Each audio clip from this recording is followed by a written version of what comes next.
Hello and welcome to another edition of the Cardiff Central podcast. Once again, it's me, Harley, and Carwyn. How are you doing, Carwyn? Yeah, not too bad. Thanks, mate. How are you doing? Yeah, not too bad. Bit gutted to be back in work after having a whole week off. How was your weekend? Yeah, not too bad. Basically, we tried to play a practical joke on one of my mates and move his Christmas tree into his into his bedroom. That was probably the highlight of the weekend. I think he deserved it for having his Christmas tree up prior to the start of December. I don't know how you feel about it, but I'm a bit of Scrooge about these things.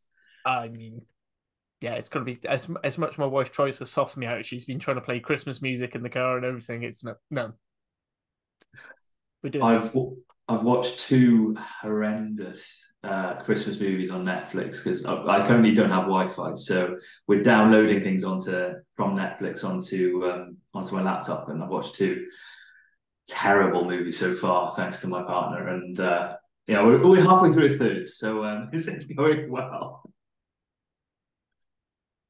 Yeah. So, did you manage to work it? Did you manage to work for any of the rugby? What were you working, watching? Yeah, so Friday night I wasn't actually working on it. I was trying to DIY it myself for a couple of blinds. Managed to get the first one done, but it's safe to say, obviously, a homemade job because there's a couple of slats in there that are about an inch inside. So you're going, so you can see like the odd ray of sunlight coming through the ends of sun. Definitely recommend getting someone in to do that, but I've got two more blinds to do, and I've committed now. I bought all the tools, so I might as well get the job done. And then yeah, I was working on Saturday Scarlet's game, which was the less said about the better, I think, from the Scarlet's perspective. I'm sure. Well, although I've seen a couple of things from various people in the rap community talking about how it might have been a better performance from Scarlet's than they expected, but yeah, pretty rough ordeal for them, and yeah, but yeah, I did catch Cardiff's display on Friday night. I don't know about you. Were you travelling? Were you home to watch that one? Yeah, so I was so I watched all the regions games at home. Managed to get some managed to fit around child life well enough, so it was the thing. Yeah, managed to get a bit of that, get a bit of the Prem in there. Unfortunately, haven't managed to watch the Islands Premier 15s, which was which I feel really bad about because it was their first game with on TNT, showing regular league fixtures on TNT Sports, Mm. which I know there's an argument about whether or not they should be on free to air or whatever. But I feel like even if it's behind the paywall on TNT, plus clubs can still do their streaming. I'd say having it on a channel that you can flick to. All right, admittedly, it relies on you having TNT Sports anyway. Which, if you follow the gallery, well, whatever whatever sponsor of the Premiership now, you're going to see, and it's on just before the game. I think that's really good. I think that's a lot better than trying to find it on iPlayer and having to know and look for it. People might disagree. I mean, I feel like the sort of people who wouldn't necessarily go on by TNT Sports for Premiership for women's rugby would struggle through the iPlayer or ITVX for it. So I feel like that that's a bit of a null argument. But yeah, it's, some decent rugby on show, some not so decent rugby on show. I thought, actually, weirdly, I thought Cardiff Zebre was actually better than the Bath Bristol game. That I'm sure I'll have a few. I'm sure that'll send a few people at my throat. But Yeah, um, you really tried to antagonise the West Country community there, haven't you?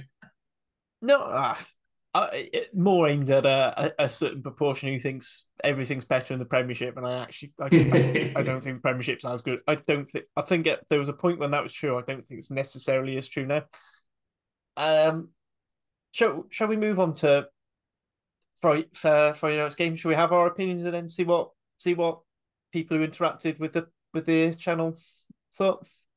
So do you want Yeah. to lead off? Although I feel like we Um, Copy and paste is the three-word phrase I think use. It's getting a little bit monotonous to say there were chances in the first half, didn't take them. and then got caught out at the end of the game. And I'm a bit fed up with saying that. I think Matt Sherratt is also frustrated with it. I don't know if people have seen this, but he said, I am very disappointed with how the game finished, although I'm probably more disappointed with the first half. Sounds like a bit of a broken record, but it's fine margins. We can talk about the last 5 minutes when they were camped on our line. It was probably our first half performance which caused that result. And that seems to be the case for the last, well, yeah, 3 of the last 4, basically.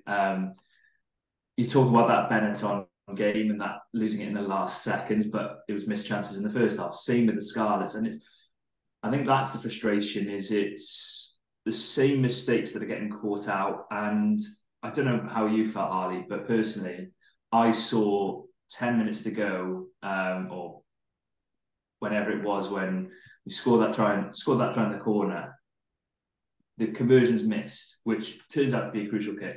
Look, it's a tough kick. I'm not blaming De Beer on that at all. But what I'm saying is, the moment that doesn't go over, I go, I've got a feeling this is going to come back to bite Cardiff in the backside. And it did. And that's a little bit of frustration, I suppose. I'm feeling like a broken record myself. I don't know about you. Yeah, I mean, there's some people who say, we talk about that one missed kick and then point out that Zebre missed 11 points off the tee as well. I mean, I think it's always a bit more unfair when it comes to penalties. I think with a conversion, it's a much more, I feel like if you score a conversion, those are extra points. It's not going to necessarily affect the next points in the game. And they did miss conversion. So I mean, yeah, Zebre could have easily won that, and maybe they should have. Maybe a draw is a fair reflection of the game. But I think, as I said, as a Cardiff fan, it's annoying that we're talking about the same, it's the same handling errors. It's the same, someone overruns the line, and then instead of just letting the ball go, they Carey goes and tries to reach back, which, all right, if 50-50, he might have carried on with retain. You could say, oh, well, if the referee had called this pull up, yeah, we'll go into things other people have pointed out afterwards. Fine. But the fact was, things, it's same things. Our lineup was at 75%. Again. There was one where basically they all went up and Belcher just basically wasn't happy to throw, and they carried on with the lineup move anyway when he's clearly there ready to say, no, I want my gap, and then we'll get ready. And it's drop balls. And it's great saying great things about, Cam Winnett was again really good. Maybe made 1 or 2 naive mistakes.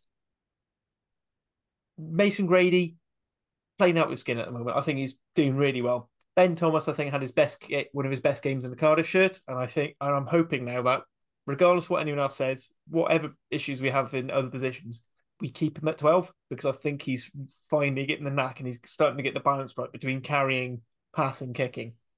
I think actually he should have taken on some game management side of things himself, because I feel like with De Beer and the type of 10 De Beer is, somewhere we need in that 9, 10, 12, we need someone who's just going to put, actually going to step and say, no, this is how the game's played. I think this is where we're missing Lloyd Williams more than we necessarily thought we might have.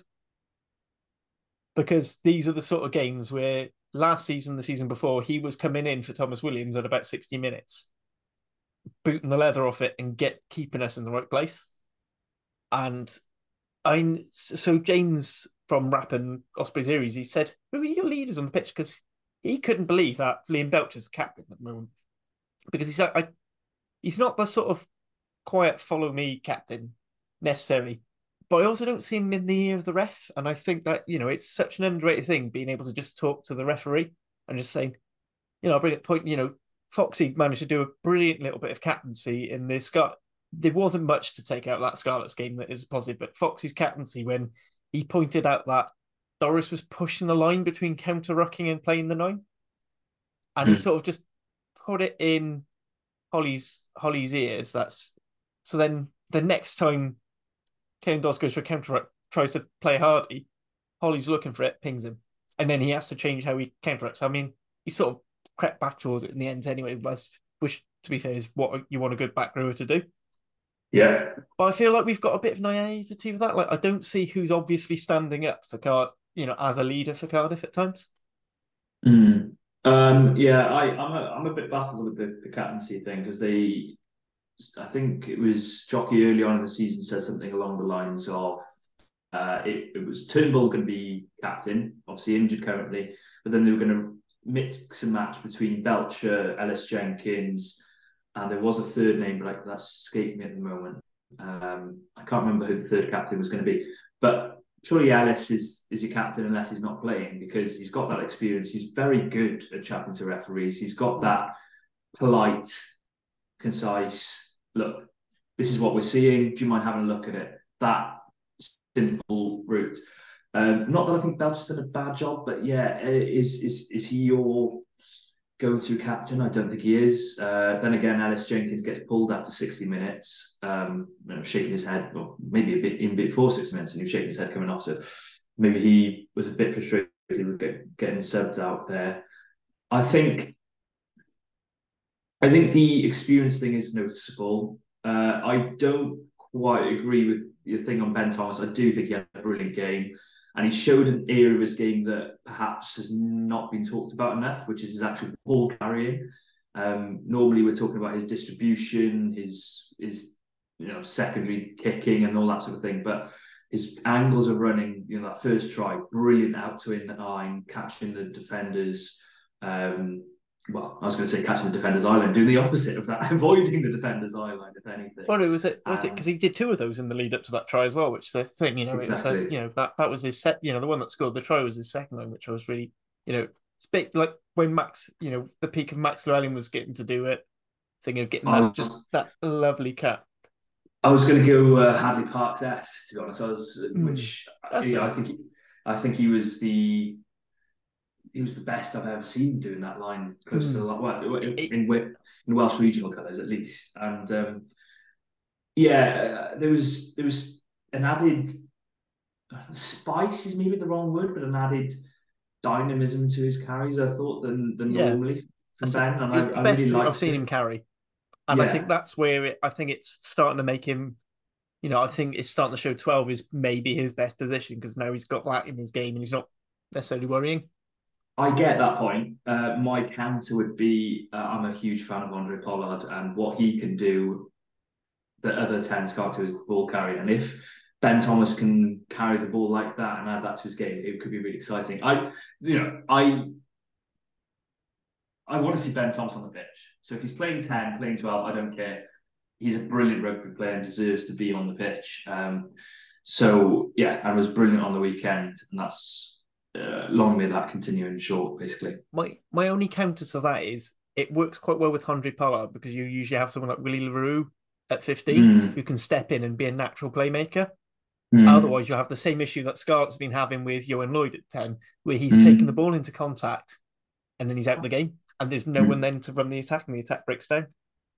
So I think if you're going to have that, you've got to have a natural playmaker. So maybe that's might be a chance for someone like Jacob Beetham to shine at 15, where I know Cam Winnett's almost becoming first name on the team sheet.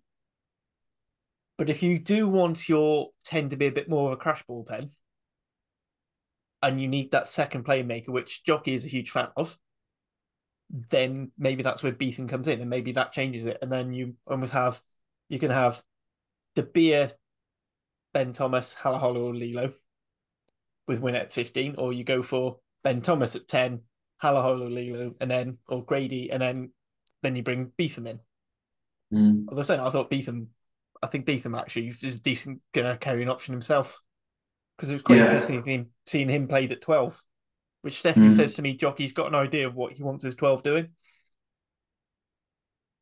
Yeah, I think I agree. Similarly, I was just thinking about wings just now, and Brady's had a great game, and he's had a great game last week. Mostly, pretty much all playing wing as a traditional winger. I think it's all ball. Yeah, I think it might be nice to get him in and around those rucks and testing defenders that way. Yeah, it's a bit like the way Josh Adams is. He's really good at coming in, picking and going off the ruck and using that explosive pace and size. And I think also Grady managed to get us out of a couple of holes when Zebre kicked long, and he was able to basically bust. They had a decent. It probably wasn't a perfect chase line, but it was a decent enough one that should curtail a wing or at least force him into a bad kick, and he just plows through. Yeah, and I mean, Pani's got one the, hell of a boot. Sorry on that, but mm, what a boot is it Lorenzo Pan? Eduardo Pani was has it got.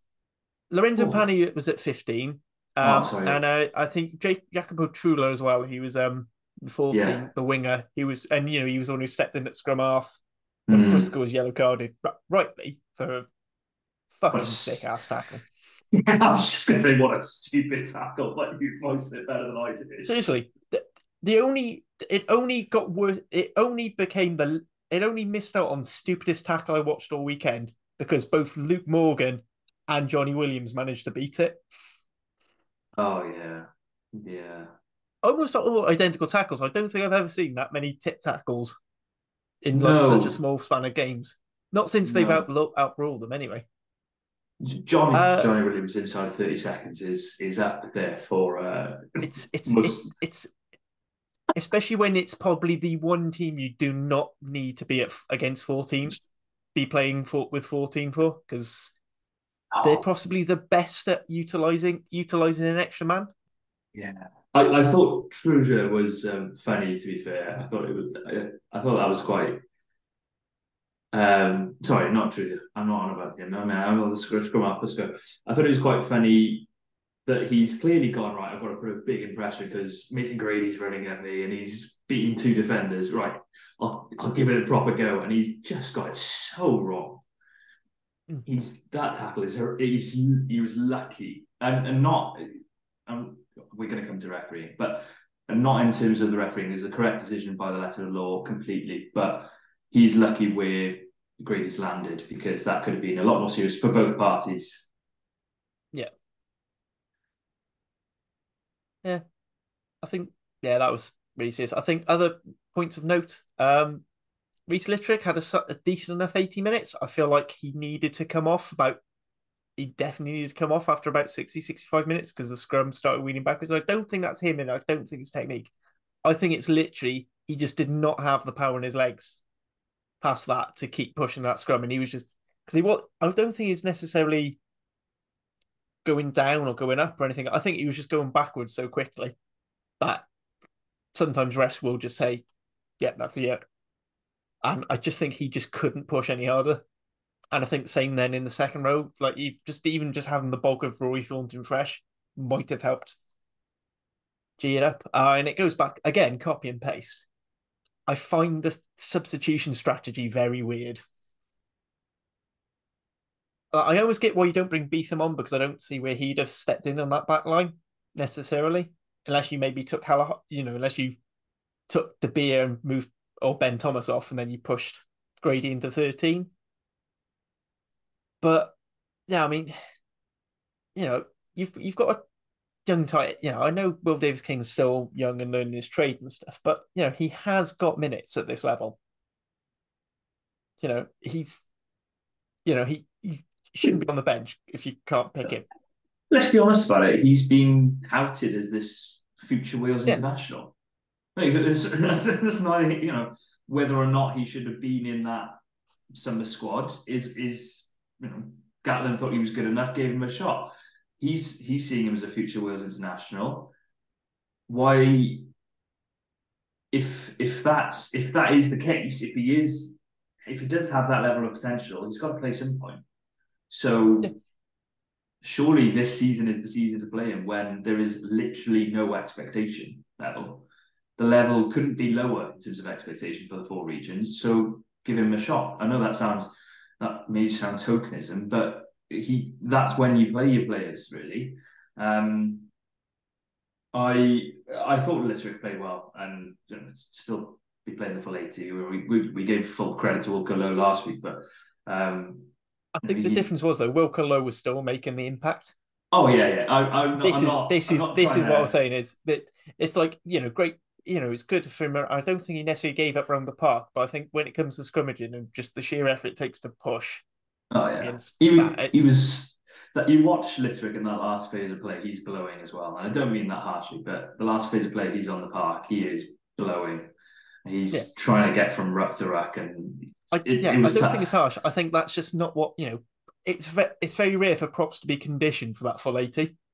Yeah, and it's not harsh. You mentioned not harsh. I was just about to say on the subs, it's not harsh for us to criticise the subs because clearly something isn't working, and it's either game management or it's substitutions or it's both because that's been what in front with a few minutes to go against Treviso, Benetton, sorry, in front for a part of the game against Scarlets, in front against Zebre, threw it away a bit in the game against Bulls, not against 13 men for a bit and not getting across the 14 men and not getting across the line. So it's yeah, we've said it, copy and paste, common Probably. theme, whatever you want. Yeah. Yeah, I said it's not. I said it's not me. I said it's not me having to go at any individual substitution. It's more the strategy they're being used that Yeah. I'm finding hard to look at. I mean, speaking about going down, not scoring against 14 men, I think we did worse during this Zebre game where we conceded 7 points down to 14 men, which really that really bothered me. And I get it was a bit of a fluke, but it just Was it only 7? I thought it was 14. Maybe I was seeing double. no, I think Fisk could come on for the second try. Okay. Or it might have only been the five. Actually, it might have only been five for that first try. It could have been. No, was it the full 12? No, I think it was just the No. one. I Yeah. mean that second try,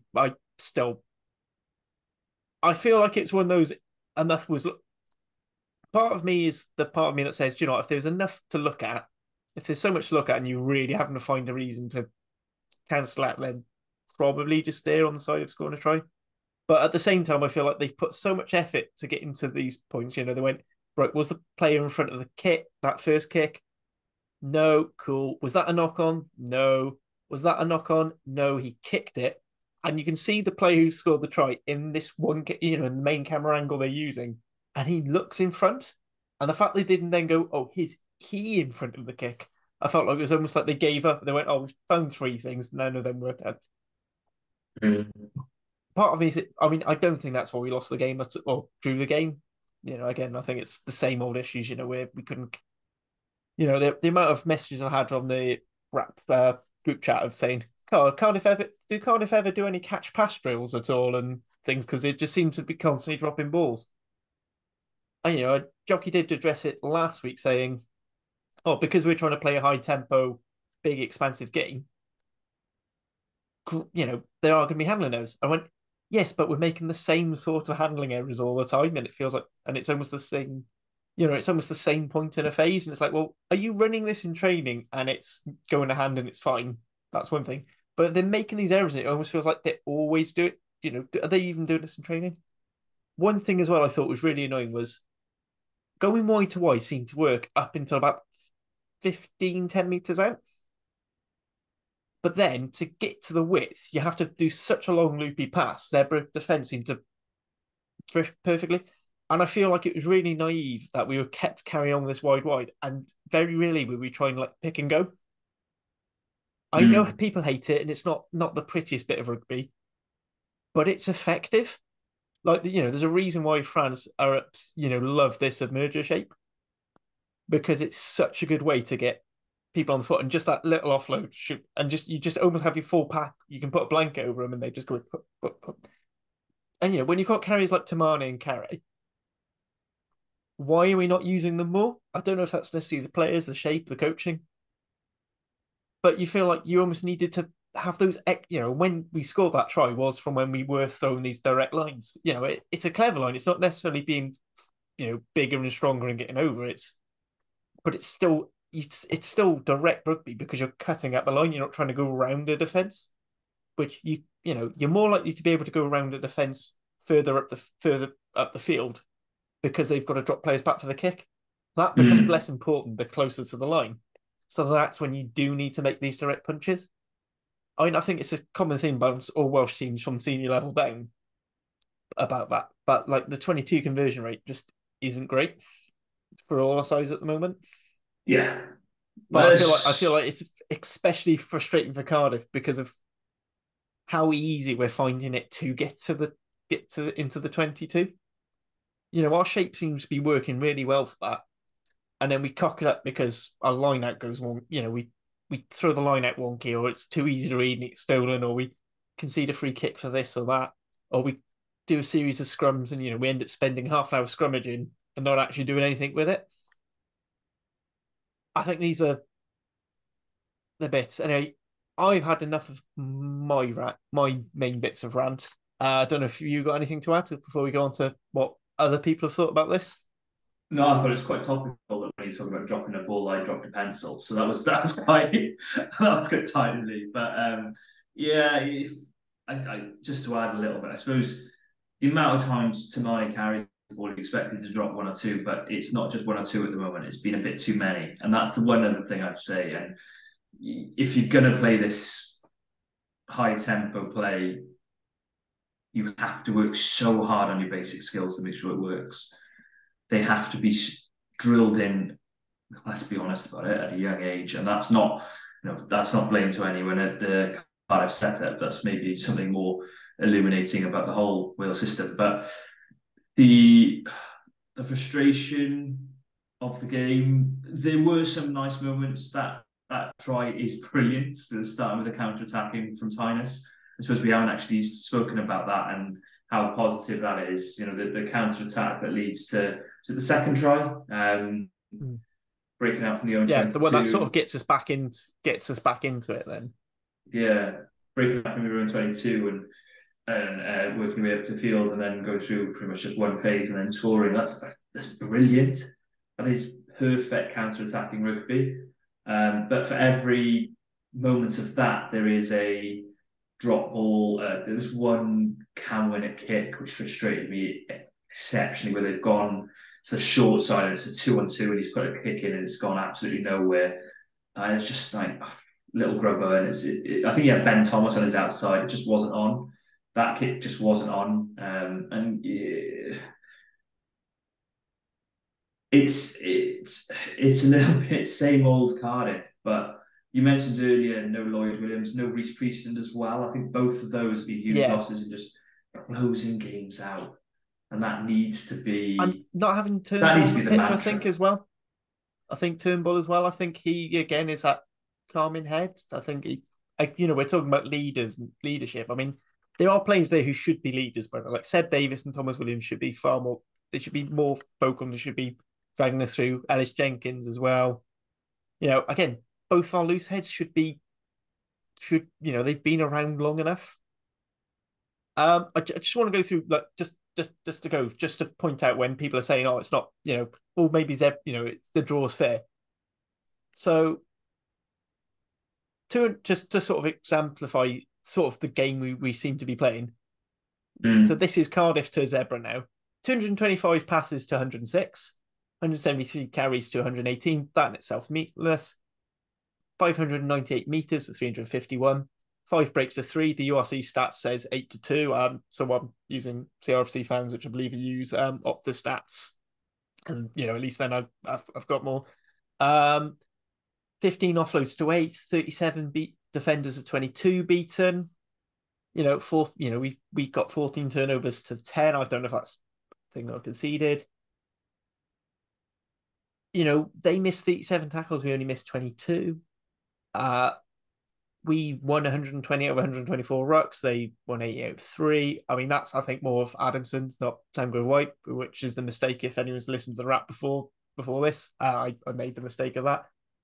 Again, there was a yellow card. We conceded 7 points. So, that's effectively 14 points on what everyone thinks, although they do say the average for yellow cards on like 3. A scrum up until the end of at the start of the game was a decent platform. It wasn't a weapon, but it was a platform. Line out again, went to think, but you're just looking at all those stats in our favour. And that's where I'm frustrated. This is where I'm saying, we're getting up that field. We're getting up the field so well, and then it's the last pass, or we're giving away a penalty at the crucial time. We'll go on to the listeners' comments and the 3-word thoughts after the game, but it's just really great because you're looking at, I think it's really irritating. The game I reckon we played worst overall in every aspect of the game was the Dragons game. It was the only one we bloody won.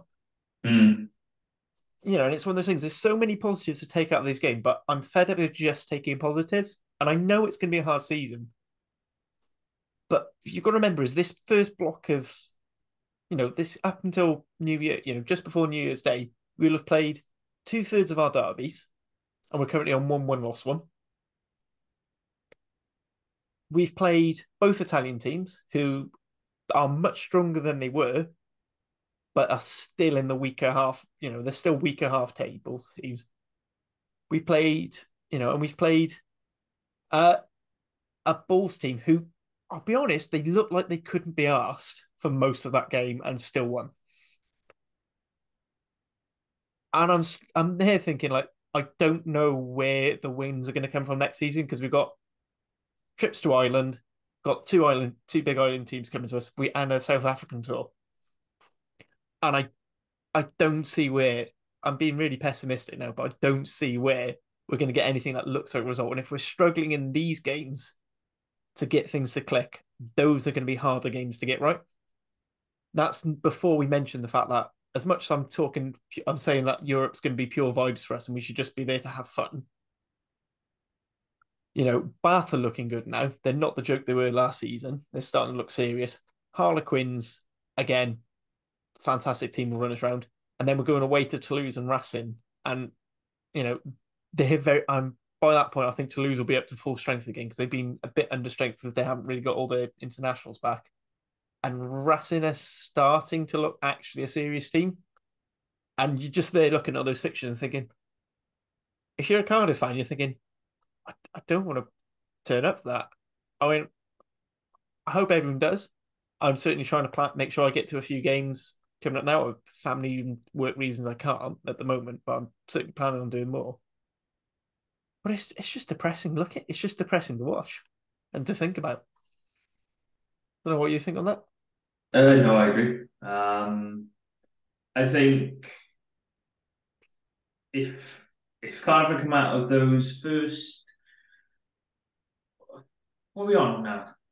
10, 7, 8 points. Is that right? Or close 9 points maybe actually.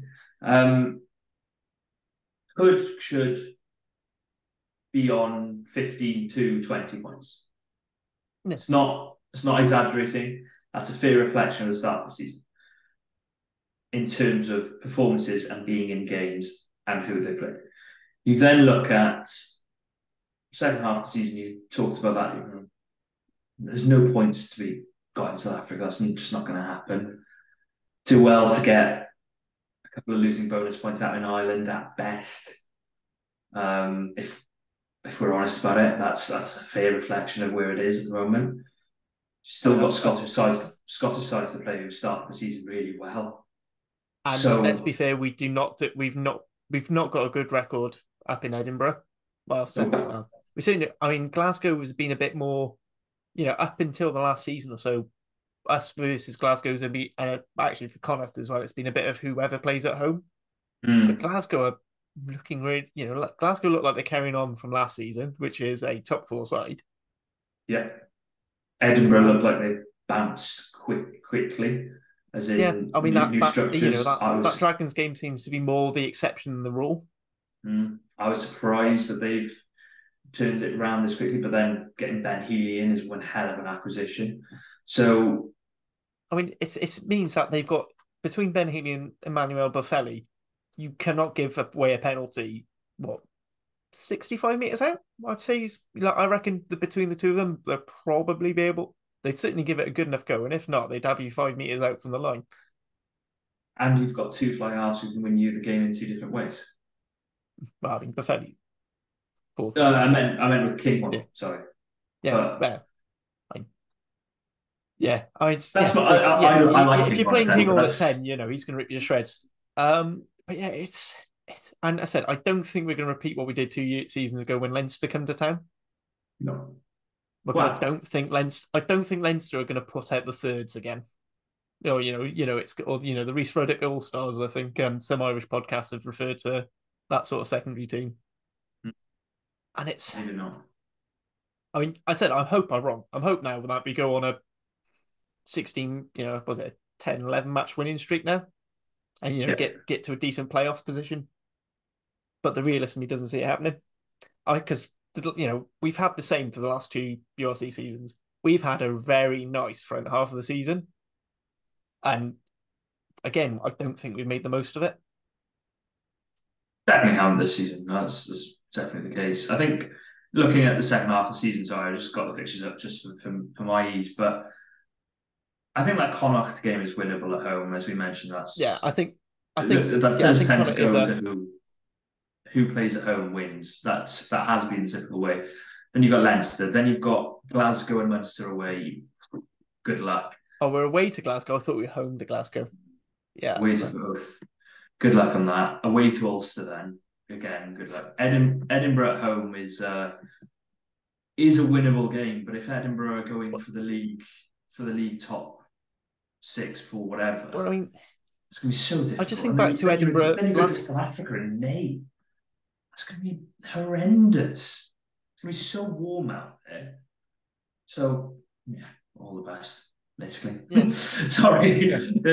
I think when we played Edinburgh at home last season, it was a game where we should have won, and then because yes, we'd lost some of our Wales internationals, but they lost a hell load more Scottish internationals, but they could bring in the Argentinians, and they're going to have those guys back, and I feel like we're going to be in the same spot of bother. Yeah, what I will say positively is if you'd have turned to me in June and said, what do you expect at the start of the season? I'd have said something similar to what's happened at the start of the season, if not worse. I thought that Cardiff might have been blown out of the water down at Parc Estrade. Weren't. By longs. I'm loving the subtle. Parc Estrade, go on, going back a few years. No, you should don't apologise. We'll cut that bit out and just pretend that was you at deliberately trying to wind the Scarlet Suns up ready because Duke's done. Maybe it was, but then I thought that Benetton game would be nip and tuck. I thought Zebre was going to be a better side. Having watched pre-season and seen what happened in the first half of the first game, did I get carried away and think, hold on, this Cardiff side could be pretty good, pretty nifty this season and compete with the majority of sides and possibly compete to get a top 8 spot? Yes, I did. And maybe that's just the performances. I think the results are matching the expectation. The performances are actually being better than the expectation to some extent. And that's is in the majority of the performance then. And then it's being let down by certain aspects of the game that, if we're honest about it, you bring in a new 10s for a new season, ones that haven't experienced the URC before, playing at this level for the first time.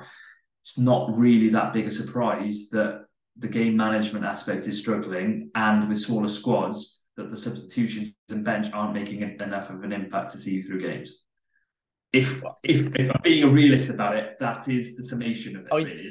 They're not making an impact if they're used. I mean, that's always been my point as well. But again, going to the game management though, I know the beer is new, but then that is that on the coaches and Thomas to say, right, I'll take that pressure. You see it in other games where you see other teams do it where if they've got an experienced 9, Danny Kerr does a lot of the game management for Harlequins, or did, whilst he was getting through. In other games, when you've got a fresh 9, they do less box kicking and have the 10 doing more of the cook. That's where I'm annoyed with it. But although admittedly, the first couple of games is Ellis Bevan, so although I thought Ellis Bevan's played well. He has, but of course that's the case. But maybe that's a little bit of the Thomas Williams situation, isn't it? You've got a player who's been hyped up as an X Factor player all his life, talking about his basketball skills and that he played basketball at age grade level. No one's ever really said, look, he needs to start adapting to a controlling 9. No one's ever commented on his ability as a controlling 9. Now, really, that's maybe something that needs to be looked at and said, right, you're getting towards your second half of your career, Thomas. Why not? This is the area you need to work on, and that probably is a fair reflection of it. Anyway, I think I think before we get more into sleepers, the copy and paste is probably my 3 words. So what's everyone else's? So we've got so bloody close. Yeah. Um, I cheekily put I need alcohol on there. Another chance blown. Were those I your think I three did a words, or was that just was that just my, your my my reason? 3 words are I need alcohol. It was It also my was feeling. I added, on there. yeah. I added too many error. I mean, I ended up doing this thread. I gave Lee overall control of the pod of the account, the group, the pod account because I just went. I think I could end up getting banned or something. So I managed to keep it quite tame. So too many errors. I need alcohol. Misconversion costly. Again, as you Mm, said. I mean, admittedly, you can use the goal kicking from either point of view. it'd have been tough. I hate, Yeah. and my last one was I hate rugby. But that was just because then my English team, Bristol Bears, lost by a point. So it's like, although I Women feel did like that well was more in though. a comeback. So and again, that was another one where conversions costly. Um, yeah, and then a couple of them. There's a theme. Officials awful, sad. Yellow card? No. Uh, uh, Hell's CF10 Hells is star. You Adamson. Put your own 4 letter word in there. I think I know what Hells is going there for there. I'm not gonna say it out loud. But that I feel like it's one of those things I hate using the ref as a talking point. I know I've alluded to it and I've mentioned on the rap as well because I feel like both teams have the same ref. But there were some really obvious things that seemed to be missed. I mean, I alluded to with that penalty try. Someone pointed out that in Zebra's first, there was a penalty against Cardiff where Tamani was taken off the ball when he went to clear out the ruck. But then in a passage of play later, Cardiff got pinged for obstruction.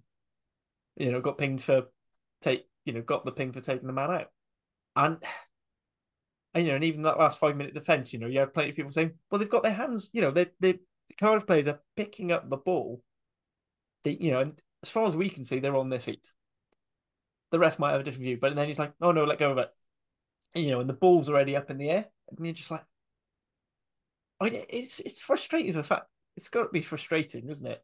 And I don't know if you get it, you hear it from the other end, working in the trucks and stuff, and pundits saying, "Oh yeah, Uh, no, well, I'm not going to put pundits under the bus because I wasn't there this weekend, but yeah, the yes and no. I think rugby is in an awkward place at the moment with refereeing and TMOs. I think that's abundantly clear. I don't think this has been in as weird situation. I think you brought in the tackle height changes obviously changed a lot, but at least it seemed to be and across the board, everyone's relatively understood. There was a few teething things, but I think it's got worse.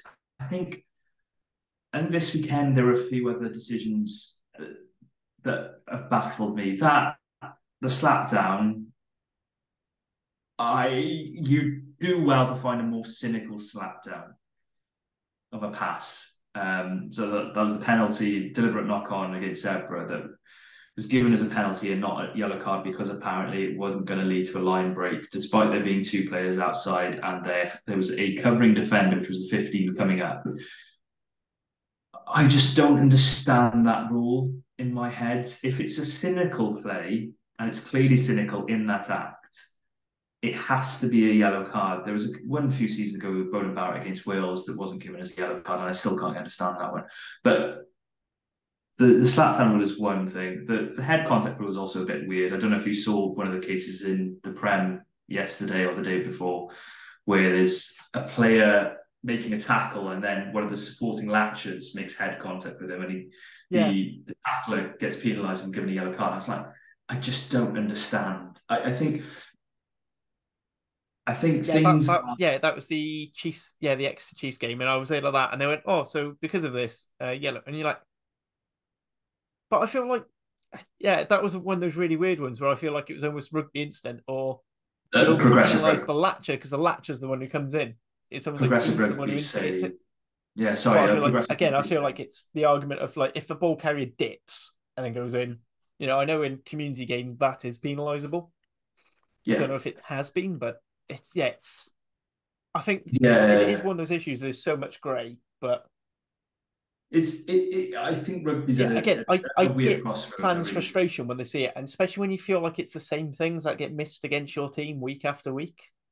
But then I also feel like the only difference between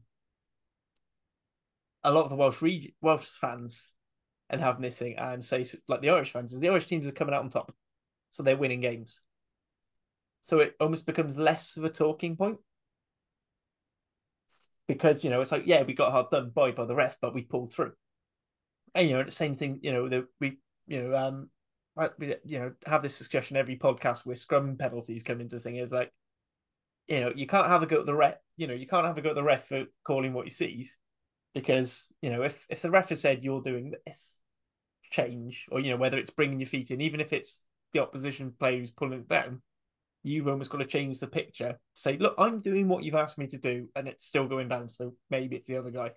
I think I get, but I'm not a fan of. I'm sorry, I confuse them with Sam Grove White because I think they're both the same. I don't know if it's just the way they're refereeing, they think about the breakdown. I feel like they give the attacking side a bit too much freedom at times, both those referees. But then that's a Cardiff problem. If they're not, if you've got to make sure that you're really obvious with the turnover, then maybe you go for less and you focus on defence in a different way, or you don't give it, because if you're going too hard, you're going to give away penalties, then you concede in territory, and then you end up in the same situation we were in the last 5 minutes of the game. The other one is if we took all our chances, we'd be 14, somewhere between 14, 15 points up, and then conceding the last minute try isn't as much of a problem. But I mean, I get why people are frustrated with the referee because I feel I get it myself. I tried to avoid talking about it.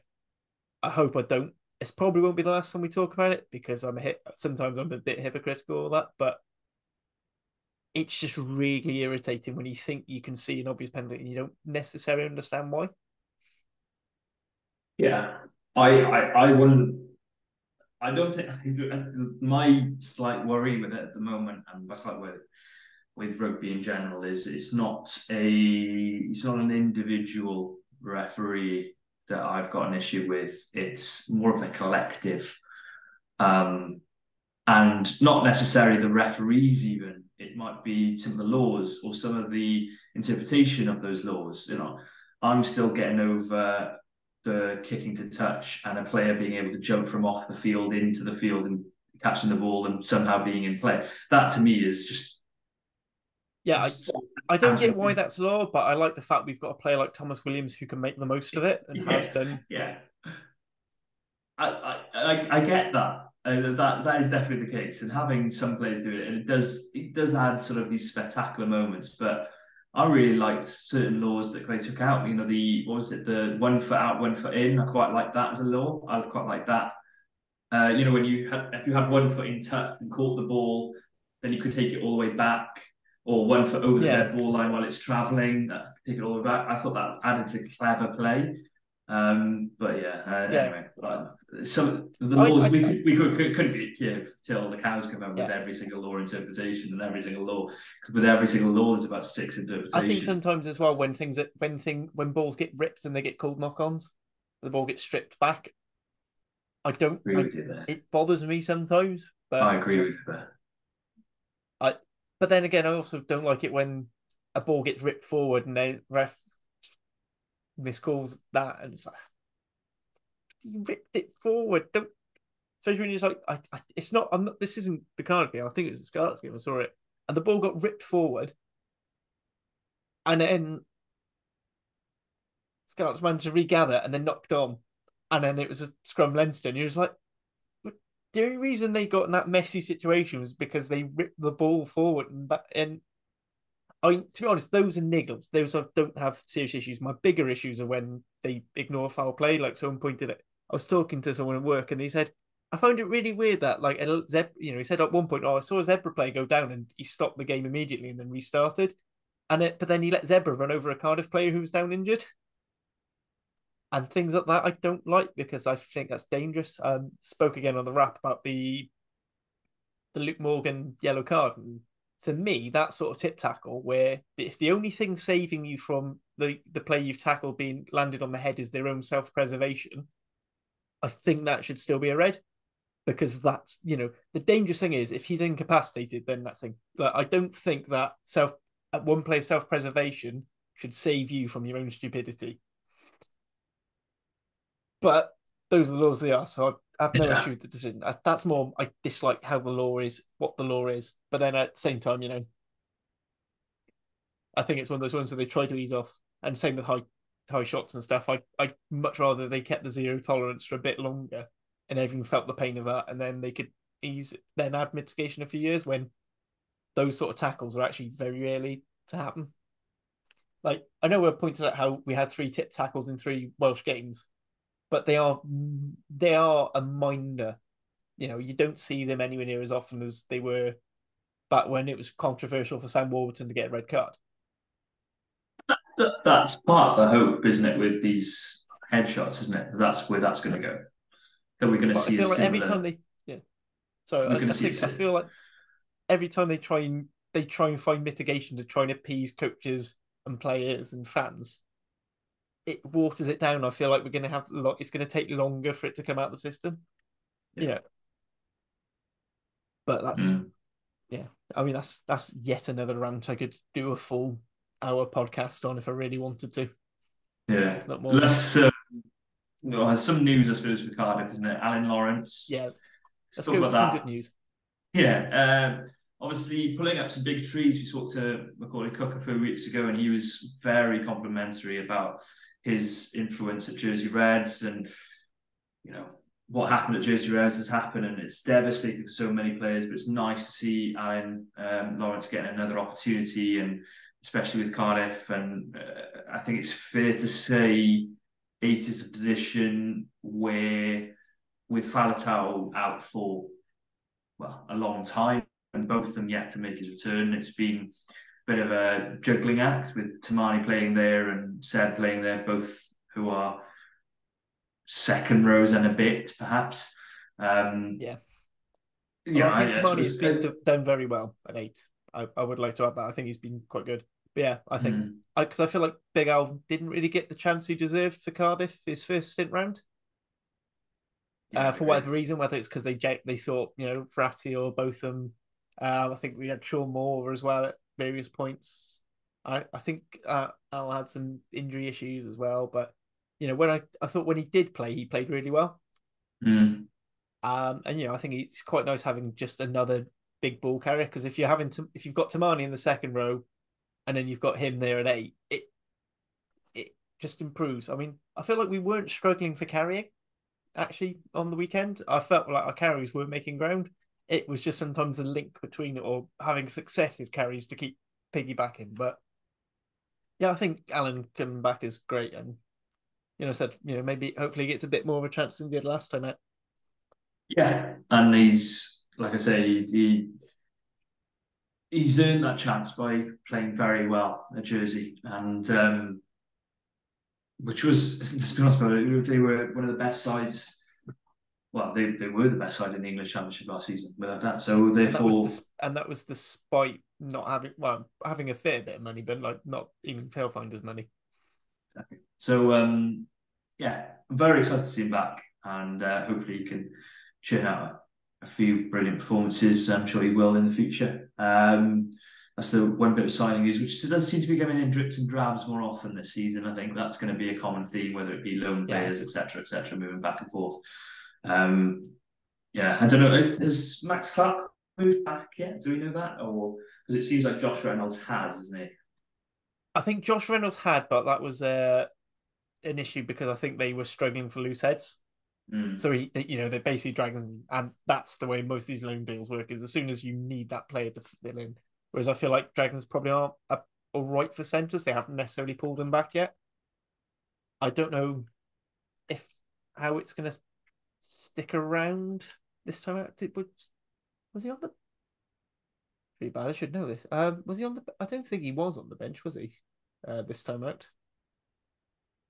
Not sure not. No, yeah, because With it was Beetham and Haller was taking Hallo. that bench, yeah. Yeah. Yeah, so So I mean, I think as soon as we start getting some, some of the, particularly when the back three start coming, then we might see Max Clark go back if he hasn't already. I haven't seen that he definitely has. But I think it was only a short-term loan anyway. I think they said it was only like a month or two anyway. Because I yeah. think they're basically waiting for Mason Grady to come back. And now he's back and doing really well on the left wing. I said I'm really impressed, especially his high ball work, which is the bit that I was slightly more worried about. More than it, like I thought his running game, I thought it was defend because he defend. I think someone pointed out he defends like a winger. He's very good at one-on-one, like making a one-on-one tackle choice. It's marshalling that defense and knowing when to drift out, which hopefully will develop in time. He's still a young lad. I say he's not long. He's only just gone out of eligibility to the under 20s because could he have done the World Cup the under 20s World Cup this year, or is he a bit too old for that point? I can't remember because I think he played. Did he play the? I think he played the under 26 Nations, which I should want have to. meant he was eligible because I think it starts from the January. Yeah, he didn't play this Six Nations, did he? Because he was I say, in so yeah, he might full. have been He's a in year out. full camp. He's in full camp by that stage. But yeah, he's a Yeah, very talented individualist. We all know that. We all know he's a bit of freak seems to be the common word for Grady, isn't it? yeah.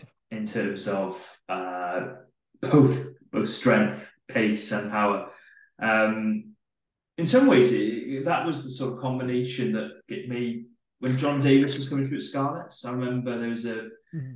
someone speak to Stephen Jones about him coming through, and he just said, "Look, you could no one we hadn't seen someone with that pace, with that size before, and with a handoff like that coming through that great. It was and Grady seems to be the similar adapt.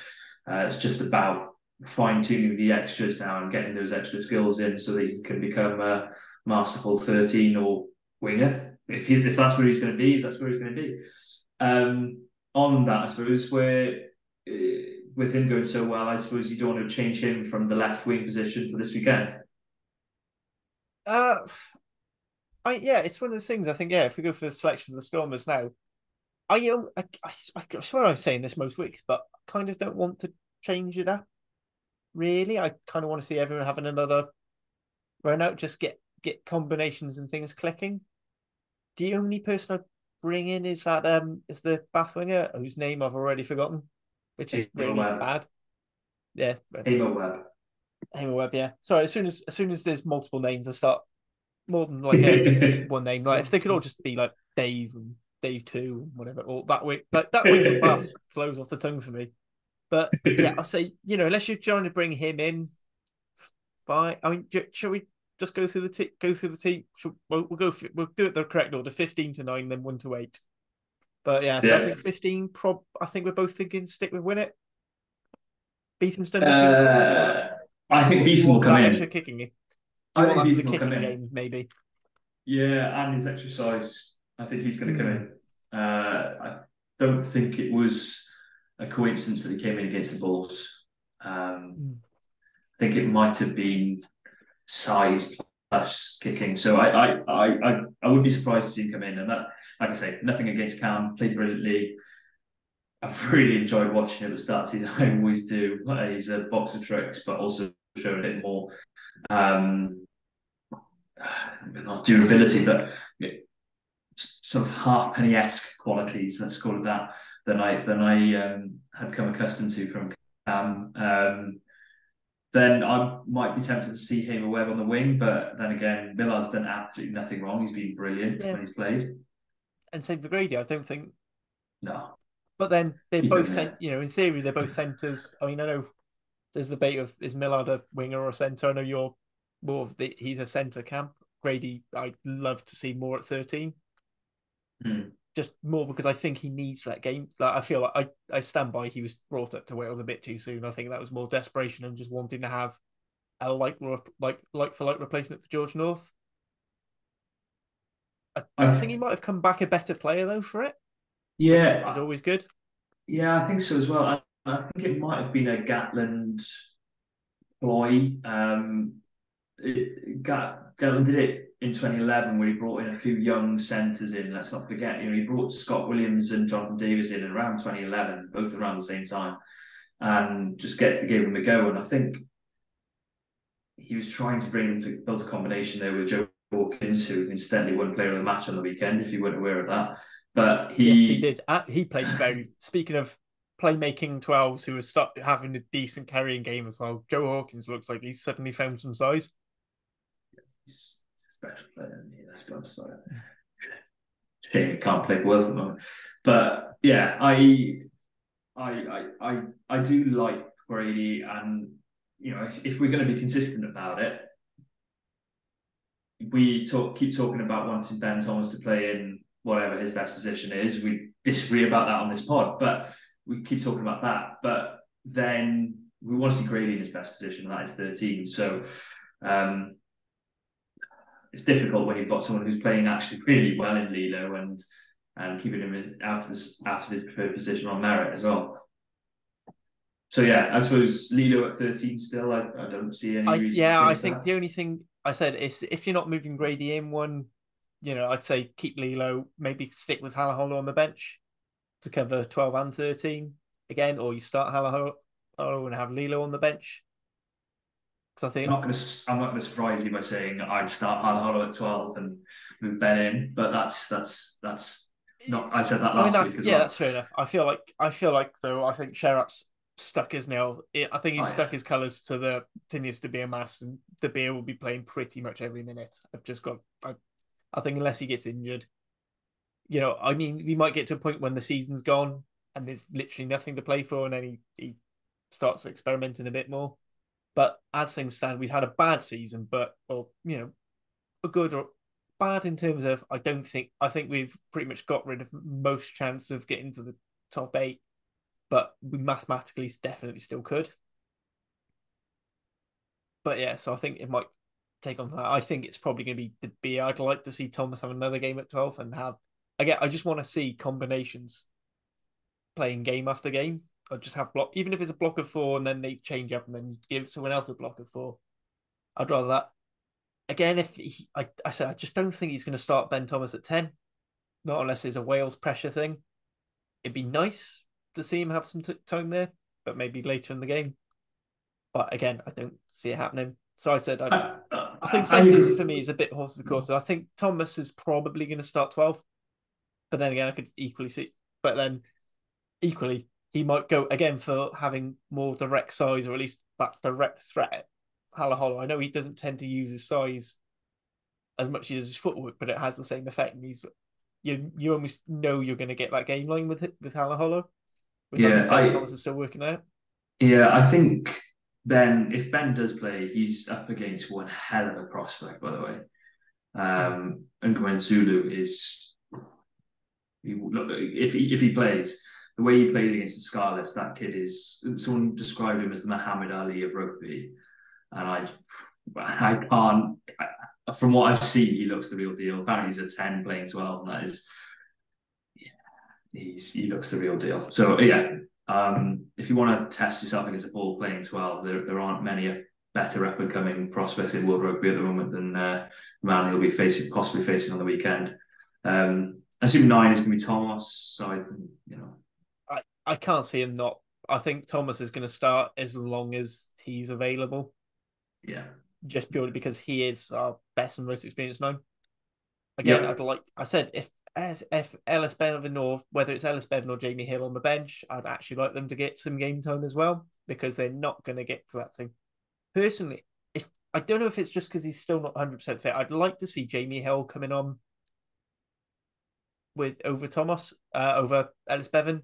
Although Bevan's probably the more experienced and the better one, I feel he's a similar-ish 9 to Thomas. Whereas I think Jamie Hill reminds me a bit more of Lloyd Williams in having, I feel like his kicking game is his selling point, or at least it was before his big injury when he started to break through to the Cardiff team. Mm. I mean, it could be different. I think again, I think Ellis Bevan's be brilliant, but it'd just be interesting to see if trying a different line out, seeing if it works better.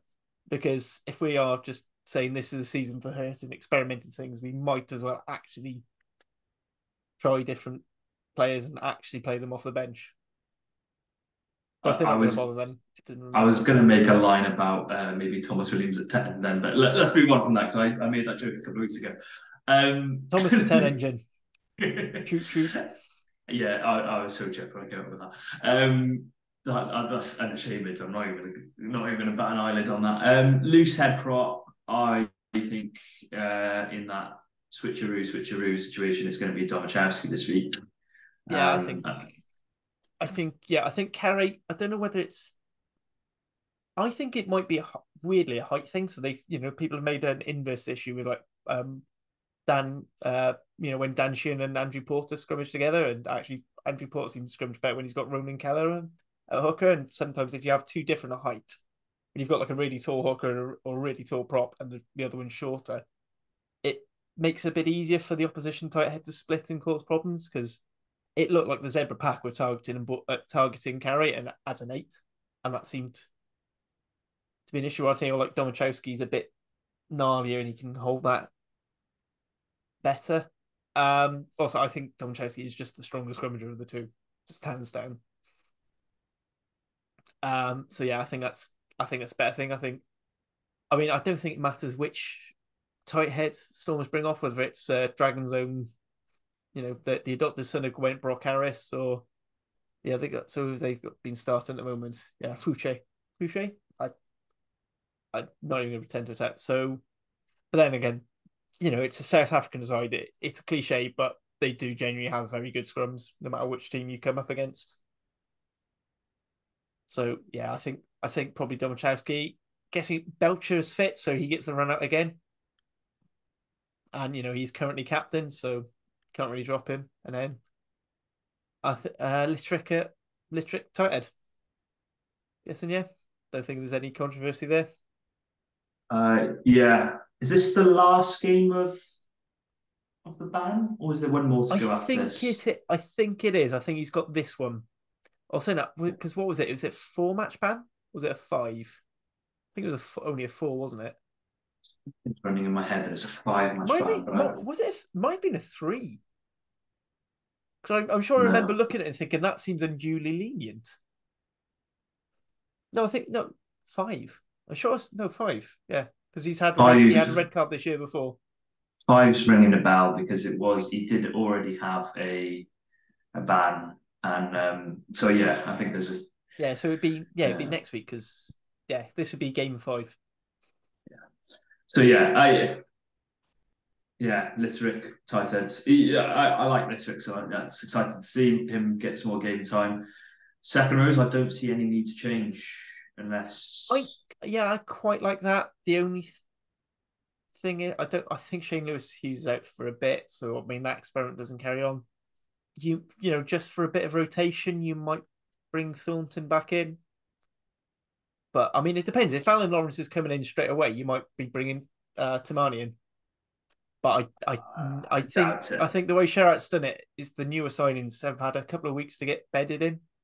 So I think we're probably looking at the same. I think it's going to be Thornton Seb. Teddy Seb, is it? Yeah, Teddy Seb. Yeah, sorry, not Thornton. Yeah, Yeah, so Teddy Seb. yeah. I've had a hell of a day. I mean, like I said I spent most of the rap calling Mike Adamson, Sam Grove White. So I'm really not on it this week. But yeah, Yeah, back and row, then Alex Miles again. played well on the weekend. I Actually, I think thought. I think he's been. I think he's going to be a very hard player to shift when everyone's back. Because I think he's shown what having a very good blind side is. Yeah, the thing that excites me is one of the only players I think that can shift him is both of them, and Cardiff.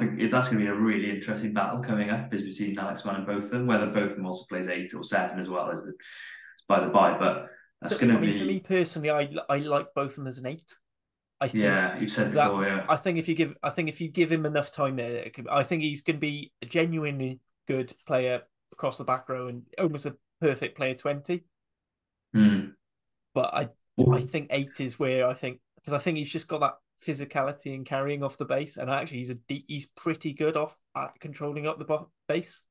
Yeah, but perfect player 20 sounds almost like the most unwanted thing to be in the world. Do you know what I mean? It's Like, one of those really irritating. It's a bit like when South Africa. I mean, it depends on how you look at it. Like South Africans have gotten this idea now that the bench is just because you're on the bench, like Quagga Smith is like almost the perfect sub, and that is a fantastic and they always call him the perfect player 21 because how they number it. But because actually, do you know what? If he's coming off at 6'7", they're 6'7", 8" or wing, he's going to do, he's going to make an impact and he's going to make the difference. And I feel like both of them could be that player for us. yeah, But yeah, also, I also want him to start. yeah. It's gonna be a difficult one. Yeah, and Then then you've got the. bench. Oh, Sorry, sorry, no, 7 and 8. It's your other flip of the coin, isn't it? It's whether yeah, or not you go 7. in Ellis or Thomas. I I don't know if Ellis came off early and wasn't happy with himself because he's still carrying or not because he's it takes a he's had so many setbacks.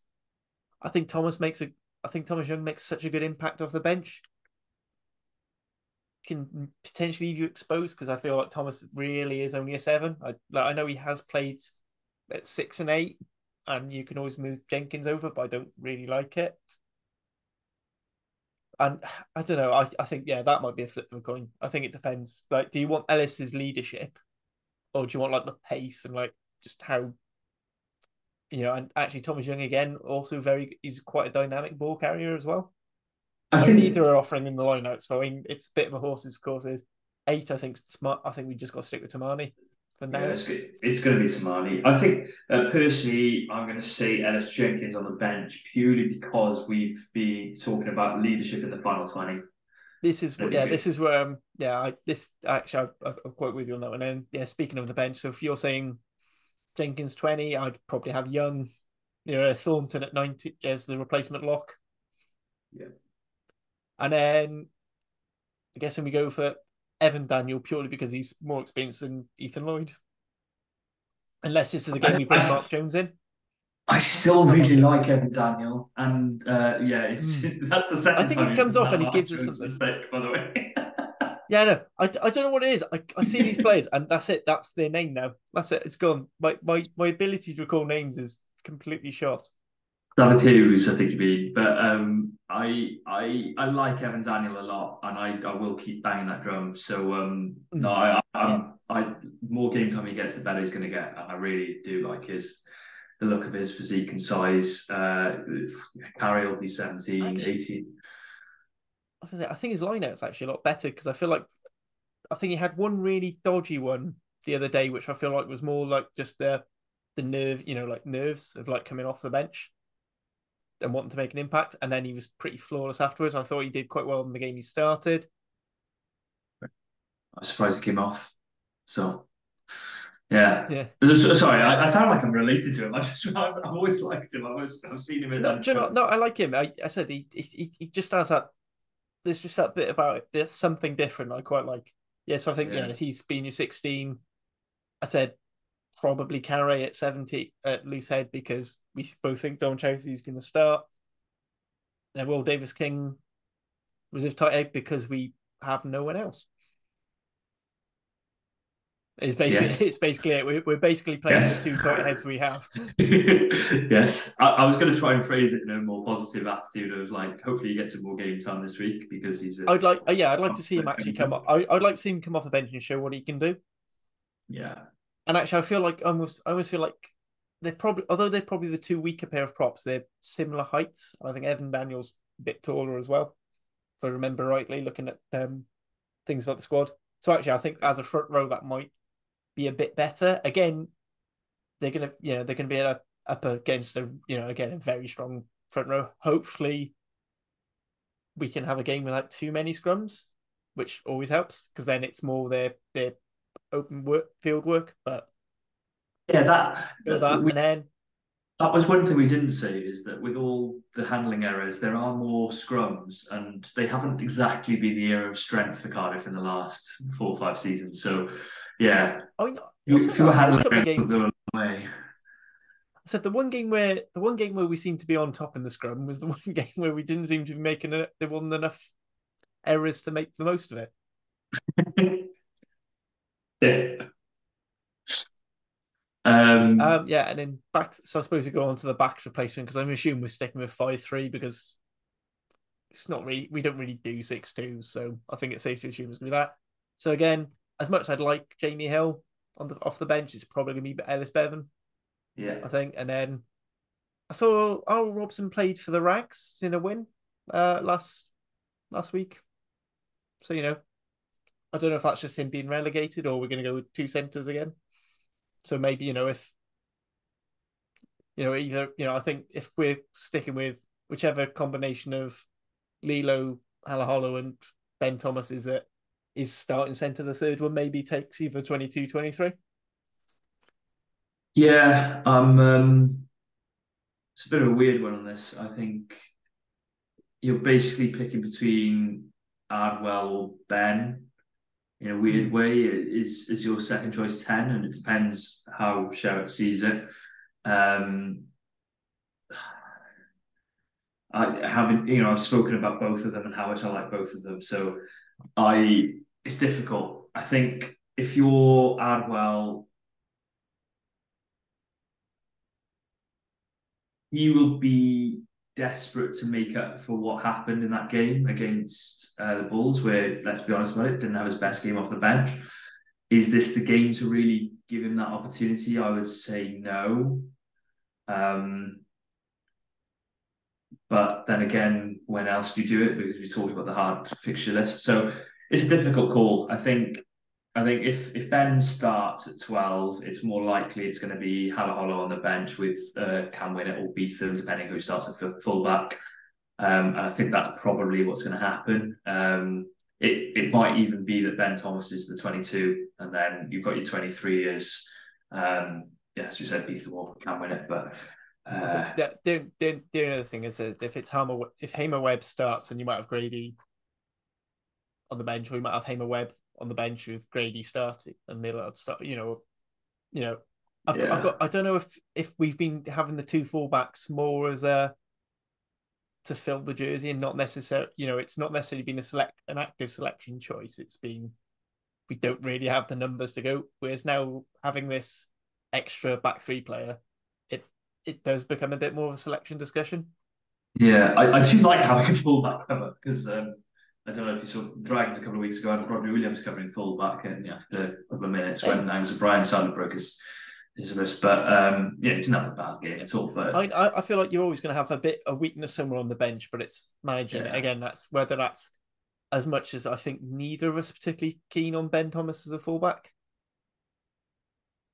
I don't I like mean, it at all. But this is where it'd be great to have Alex Summerhill or Josh Adams fit again. yeah, Because I mean, that was it. I think because they both played 15 enough times. Thing probably Alex Summerhill, I think, came up as a fullback in the end before becoming pretty much a full yeah, time winger.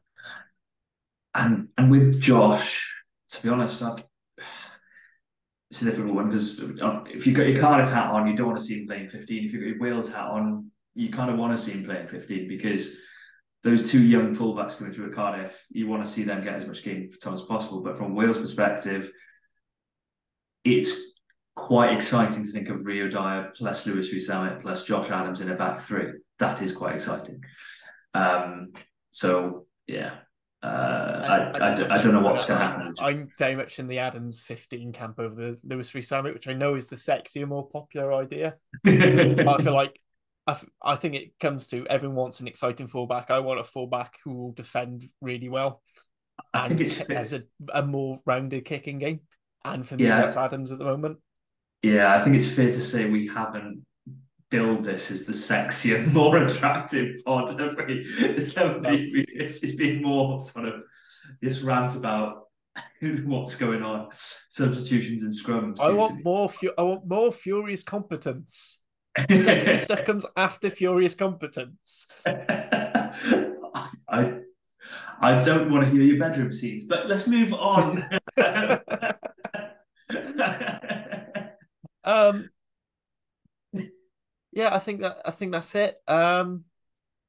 I don't have the scores up in front of me, but I think we'll try and keep up with the Welsh Premiership. No one's messaged to say don't do it. No one's messaged to say can you do this league. So it's nice that all three the sort of Cardiff area teams, so Ponty, Merthyr, and the Rags all won their games in the Premiership. I haven't got the table. I don't know if that's made much of a difference for us this game. Interestingly, Cardiff and Merthyr both scored. So both the Rags, the Cardiff senior team, and Merthyr all scored 22 points, and two of those are wins. Means absolutely nothing. It's more just a numerical coincidence. I quite liked.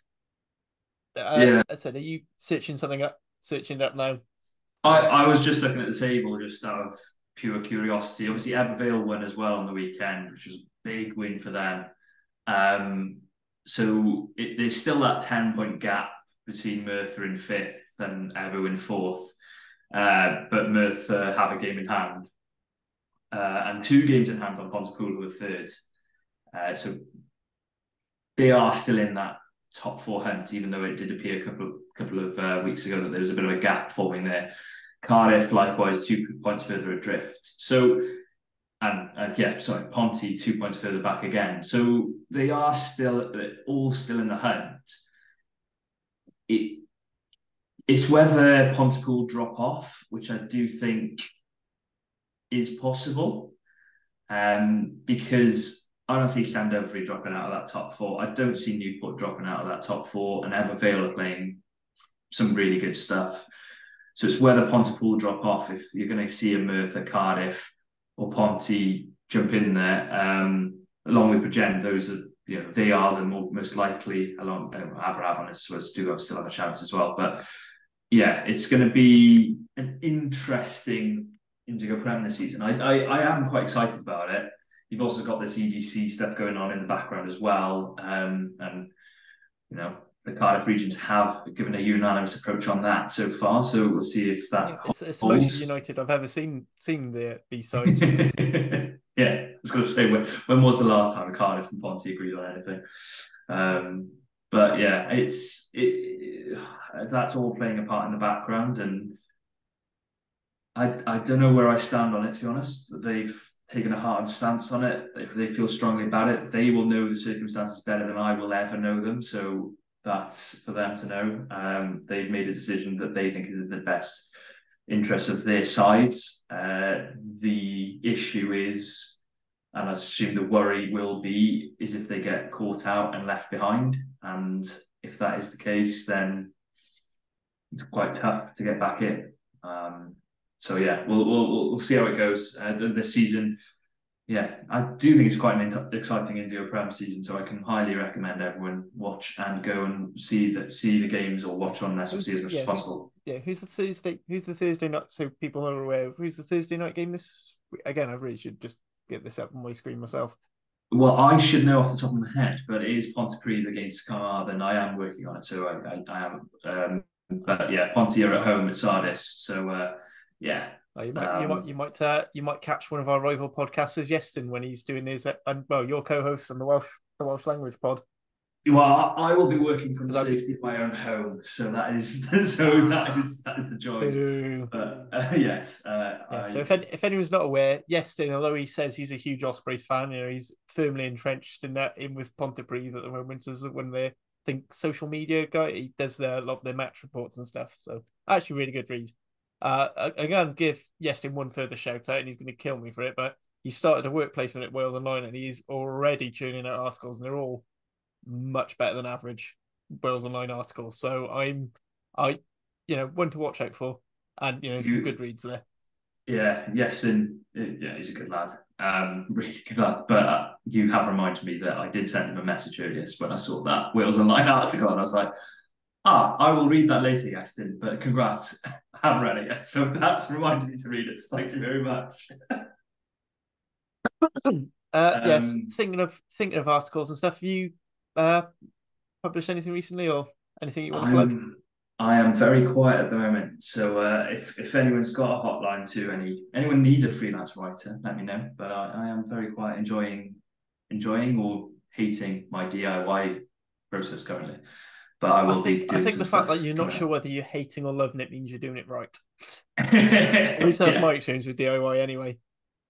I'll be honest. This was my genuine process of doing this, of doing the blind, was loving it when it started working, well, hating it, loving it when it started working. Realized I'd messed it up, hated it again. Said to my partner, "I'm getting someone in to do this. Don't let me do this myself." For the next two blinds, because there's two more to go up. Put it up. She told me it looked quite good. I went, "Okay, I'll do the next two blinds." So that's the process that's happened. I went through a Um, similar thing last year with my patio. Oh, the year, but no, yeah, no, it was last year. Yeah, so basically decided to, oh, like our patio was uneven. It was basically just laid on the sand, on like a sort of sand soil thing. So I basically ended up having to dig. I thought, well, that's fine. Looked at the process, right, dig it out, compact it down. And my stepfather-in-law said, "Oh, I've got some tools you can use." Said, "Oh yeah, no, don't need to hire out a plate compact, whatever. Use this." And it's basically a massive broom handle with like a 3-inch square cast iron block on thing, and just manually compact it down. What I will say is, it's not going to bloody shift because it's packed down far better than any of that will do. But God, I hated and loved myself. I loved when I saw it and all done, and then I went, "Oh, that one's wonky. That one's wobbly," yeah, and yeah, I'm just furious. No one else has noticed it, but I know there's one wobbly patio slab, and it really bothers me. brilliant. Um, So yeah, I think is this now our DIY rugby DIY and Christmas film review blog yeah, I as said, I said, well? we're very deep. I said with all this DIY chat, we're very, we're creeping on blood and mud territory. Yeah, I don't want to, I don't want Josh and Lee coming after me because they look like they definitely would kick share me. Um, I think there's nothing else we've got said. So Stormers Friday. Prediction. Hmm? Prediction was my one. You're just about Oh to yeah. jump So onto it. I predict. I on the Rat Pod. I've gone Stormers by 6, which I feel like is quite optimistic. I think if we can keep it close, we beat them. They're getting towards the end of their tour, maybe like the Bulls game, and I think we've been doing really well at keeping within a score. Which again, going back to our hopes of the season, that was one thing I said is if we are going to lose, I want us to at least be picking up losing bonus points. I'd Mhm. have liked a few more of the games to be wins, but at least when they're not a win, we've picked up points. Yeah, so I think that'll be the same. I agree with your point about them coming to the end of the tour. That's now flipped a bit. So I was going to say Stormers by 8 to 10. I was going to say 20 points to 12 or 22 points to 12 to Stormers because I do think the Stormers side is special. I do think they have got some real talent in that side. Um, Yeah, I yeah. mean they were what, a kick or something away from winning for being back to back URC winners. They've made the fight. Mm, They've consistently been top four. It took so. I feel like Munster just had one of those I think Patricia Vieira from Rock and Roll said it was basically destiny. It's destiny Munster are going to win the URC sort of thing. And yeah, I get you. It's definitely a special side. So yeah, you're saying 8 to 10. I do think Munster. I do think Stormers will win it, but yeah, you mentioned that, and I'm starting to think maybe there's a chance. So yeah, tell you what, Cardiff to win. No, I don't know. Go on, one of I us needs. I We're gonna have to find. I tell you, if any of the listeners want to come and be the positive voice, because I feel like we're lacking that. yeah, partly to mock after after the loss, isn't it? Like there's no to mock Yeah, anybody. No, yeah, yeah. I'd say that. I But yeah, predicted a Cardiff win last week, so yeah, maybe that I'm the one to go. But yeah, I'm going to say Stormers because just I do think they're a very strong side. But as you mentioned, I do think that it may be a tired Stormers side, so maybe Cardiff can take advantage. yeah. I mean, it depends when they rotate round and who they're chucking in. As I said, I think Stormers are probably one of the more well-rounded. I think other than Leinster, probably in terms of like being well-rounded as a squad. Yeah. Despite losing quite a few box, they seem to be pulling through well. I think that's enough time. Just reminder to if you're not already, follow us on Facebook and the Twitters because I'm not calling it a single letter because that just seems stupid. So just remember we're at Cardiff Central, or Cardiff underscore Central. Yeah, find us around. We are on Instagram as well. I don't know if you've been checking that. I honestly have no idea how it works. I'm too scared to go on it. Yeah. Or I said, yeah, feel free to comment. Again, if someone does want to have it, wants to come join, feel free to DM us. We'll talk it out. I think that's all. One more thing, because Hugh Griffin keeps telling me off and not plugging it. There is a rap YouTube channel. We're up to about 57 subscribers, so please follow that. Join in on that, and you can see these confused looks as well as just listening and imagining it. Anything else you want to add? I think that's everything, mate. Covered everything Right. completely. In that case, thank you all for listening. Thank you, Carwyn, for joining in on my rambles once again. Nah, thank you very much. Ta-ra.